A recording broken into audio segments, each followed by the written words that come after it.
Child, not so long ago, whispers were circulating that Kim Porter's kin were seeking legal counsel, gearing up to hit Diddy with a wrongful death lawsuit, armed with concrete evidence to back their claim. While the identities of these family members were initially unclear, the word now hitting the streets is that Quincy Brown might have been among those pushing to reopen the case, allegedly. Baby, could it be that he's been scheming against Diddy all this time, waiting for the perfect moment to blow the whistle on the real story behind his mother's demise? And of course, amidst all this, I had the chance to celebrate with my beautiful mother. The finale was phenomenal. Thanks for the invite. It seems Quincy isn't the only one itching to spill secrets. His father, Albsure, is set to drop a bombshell with a riveting documentary. We're in the process of crafting the Albsure life story, so hold on to your hats, because it's about to get real. You'll see how I ended up in a coma. Believe me, you might want to dial Hope Security. Only, the drama is just too juicy.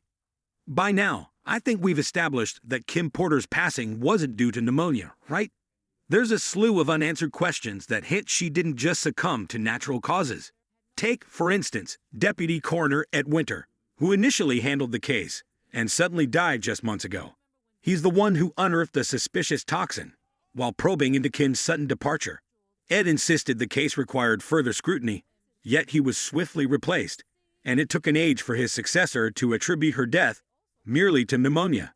Kim had been attempting to contact her primary physician in the weeks before her demise, feeling unwell, but distressingly, she couldn't get through.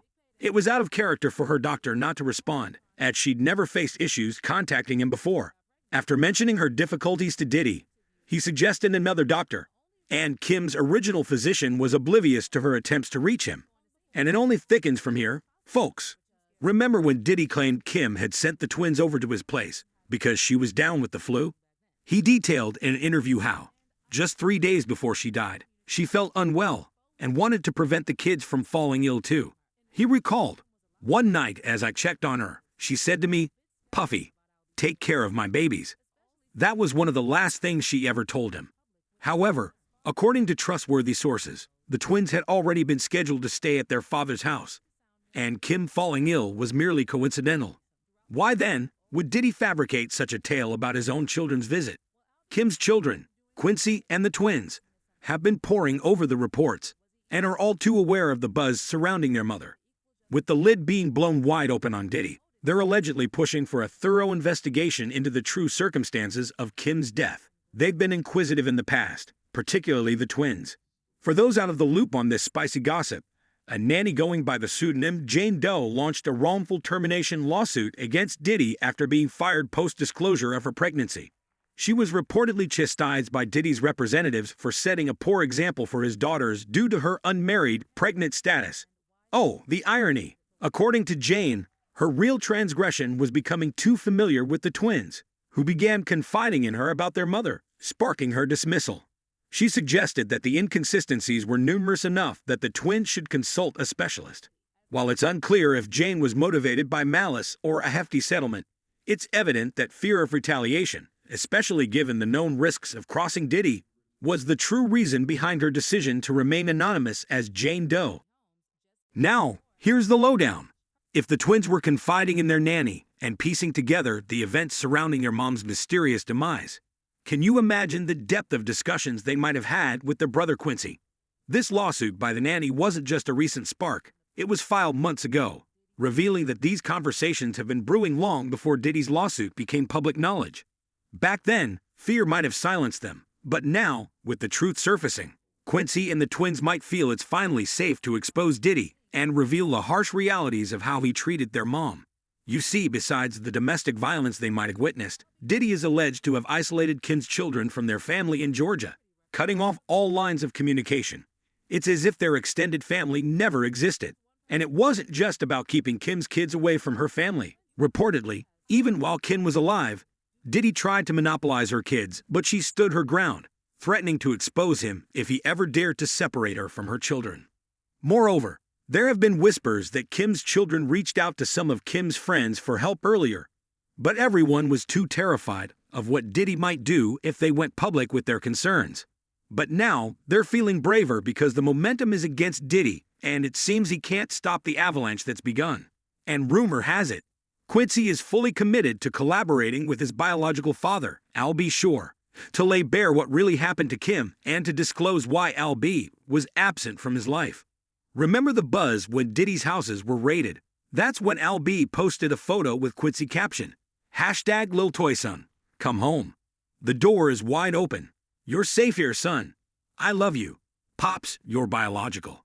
Initially, fans were skeptical about Al-Bsure's motives, especially since Quincy had previously penned an open letter rebuking Al-B for his absence during his upbringing, and even questioning the significance of biological connection. Part of his letter mused, "As far as my biological father goes, the only thing I've inherited is his looks. Throughout my life, I've always pondered about his whereabouts, what he was doing, and if I ever crossed his mind. His absence shaped my understanding of the kind of man I aspire to be, fortified by the love, support, and guidance from my mom." But now, perspectives are shifting as people start to piece together why things unfolded the way they did. Insiders suggest that Diddy went to great lengths to keep Al-Bsure away from Quincy and coerced Kim into severing ties, even blocking him from their son. Given the current allegations, this narrative is beginning to seem more plausible, and Al-B is doing more than just extending an invitation home. He rocked the Met at the Equal Justice, now Awards in Los Angeles, promoting his upcoming documentary, hinting heavily that Diddy played a role in his own ordeal. We're about to roll out the Al-Bsure life story, so hold on to your britches. You're about to understand how I landed in a coma. Better call Hope Security. Clearly, the Homeland Security nod was a thinly veiled jab at Diddy, coming just days after the organization's raids on his properties in Los Angeles and Miami. Frankly, I'm not surprised that Quincy's dad is ready to spill everything about what happened to him. He's hinted before that Diddy was responsible for the untimely demise of the mother of his son. There was a time Al recollected the moment he was informed of Kim's passing, sharing, "I just stumbled upon this footage from the morning. I discovered at LedEKPS, aka #KimPorter's untimely departure, and it felt like my soul was being torn from my body. I'm absolutely certain that Kimberly didn't just suddenly succumb to pneumonia. That's total nonsense." He even tagged Diddy, ensuring he sought his accusation, and added, "We just celebrated our son Quincy's new deal and Christmas special with at Netflix. She was radiantly healthy, laughing at the sight of me and at Diddy interacting at the theater." I'll stop here, but without getting too deep into it, Al-B is prepping to release a documentary that will probably change everything we thought we knew about Diddy. Honestly, if anyone knew the real way Diddy treated Kim, it was Quincy. And if there's anyone people will believe without a doubt, it's him. Baby, I am on edge to hear Quincy's side of the story. But in the meantime, what do you all think? Has Quincy been plotting his mother's vindication all these years? Drop your thoughts in the comments section below.